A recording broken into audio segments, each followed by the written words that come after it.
Accusé de mauvaise gestion, le président du conseil d'administration de la mutuelle des personnels du ministère de l'Éducation et de l'enseignement technique de Côte d'Ivoire monte au créneau. Il a tenu une conférence de presse pour se défendre de ces accusations. Pour rappel, l'organisme a été placé en redressement par l'agence ivoirienne de régulation de la mutualité. Pierre Dipomella.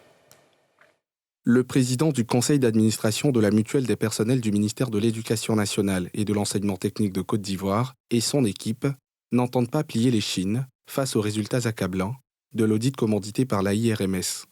Un audit biaisé, considéré comme une cabale aux anciens dirigeants de la mutuelle, selon les mises en cause.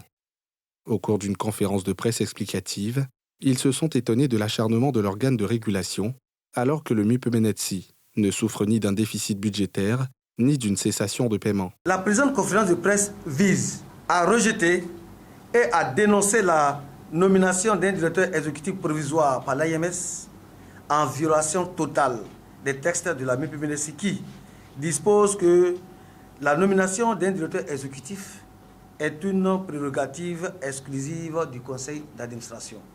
À dénoncer la posture suspecte de l'AIMS par la présence des anciens dirigeants de la MUPMNETSI et désormais dissidents à la conférence de presse de sa directrice générale. Le président du conseil d'administration y voit des mains obscures de l'ancienne équipe dirigeante de la mutuelle fondue en dissidence.